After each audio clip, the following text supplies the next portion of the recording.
Hello everyone, welcome to our channel. Today we are discussing about the Java technology.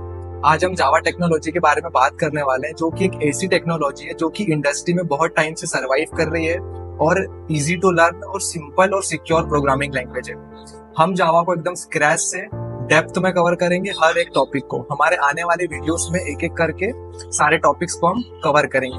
आज को हमारा जो topic रहेगा वो रहेगा इंट्रोडक्शन टू जावा, और हम इसमें डिस्कस करेंगे कि what is programming language, what is the need of programming language and other things. अगर हम जावा को डाइवर्सिफाई करते हैं तो जावा को हम 3 उसके वर्जन्स या 3 एडिशंस में डाइवर्सिफाई कर सकते हैं। फर्स्ट उसमें आएगा J2AC, इसका मतलब होता है जावा टू स्टैंडर्ड एडिशन। इसमें हम जावा से रिलेटेड जो सारे कोर कंसेप्ट्स होते हैं, variables, oops, data types, conditional statements, exception handling, ये सारे के सारे कंसेप्ट्स हमारे जावा के कोर पार्ट में आते हैं। किसी भी एप्लीकेशन को डेवलप करना, फिर चाहे वेब एप्लीकेशन हो या फिर एंड्रॉइड एप्लीकेशन हो, उन सारी एप्लीकेशंस को डेवलप करने के लिए हमें इन सारे बेसिक कंसेप्ट्स का यूज करना होगा।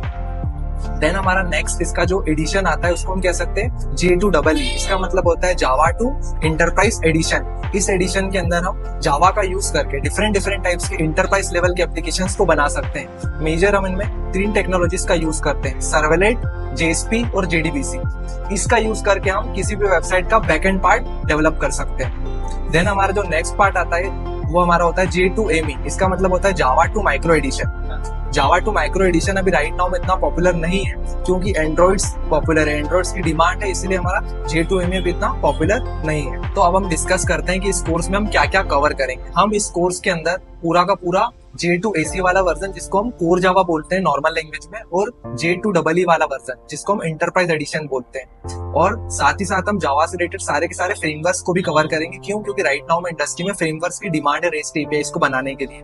तो हमारा J2AC, J2EE और framework, for example hibernate, spring MVC और स्प्रिंग बूट पे हम ज्यादा फोकस करेंगे। ठीक है, तो आगे का हम सीखेंगे कि जावा में प्रोग्राम क्या होता है, प्रोग्रामिंग लैंग्वेज क्या होती है और हमें रिक्वायरमेंट क्यों है प्रोग्रामिंग लैंग्वेज की। तो प्रोग्राम हमारा होता है, program is a set of instructions you to a computer to perform a specific task. जैसे अगर नॉर्मल लैंग्वेज में हमें कोई सा भी वर्क कराना होता है कंप्यूटर को, तो हम एक मीडिएटर का यूज करते हैं। फॉर एग्जाम्पल हमारी लैंग्वेजेस जो होती है, जैसे हिंदी में हम कभी बात करते हैं, कभी इंग्लिश में बात करते हैं, वैसे अगर हमको कोई सा इंस्ट्रक्शन अगर कंप्यूटर को बताना हो तो उसके लिए हमको प्रोग्रामिंग लैंग्वेजेस का यूज करना होता है। क्यों? क्योंकि नॉर्मल जो कंप्यूटर है वो नॉर्मल लैंग्वेज को अंडरस्टैंड नहीं कर सकता है, वो सिर्फ एक ही लैंग्वेज को समझ पाता है जिसको हम बोलते हैं बाइनरी लैंग्वेज, जो कि 0 और 1 के फॉर्म में होती है। क्यों? अब ये बाइनरी लैंग्वेजेस का ही क्यों हम यूज करते हैं, उसका सिंपल सा मीनिंग ये है कि कंप्यूटर एक इलेक्ट्रॉनिक डिवाइस है और वो इलेक्ट्रिसिटी से चलता है। इलेक्ट्रिसिटी में हम सिर्फ 2 ही एंड पॉइंट्स का यूज कर सकते हैं, या तो 0 या तो 1 का, या तो हाई एंड पॉइंट या फिर लो एंड पॉइंट। तो इसीलिए कंप्यूटर सिर्फ बाइनरी लैंग्वेज को ही समझ पाता है। अब आप सोचेंगे कि नॉर्मल बाइनरी लैंग्वेज में 2 नंबर्स को ऐड करने का प्रोग्राम 0 और 1 के फॉर्म में हम कैसे देंगे।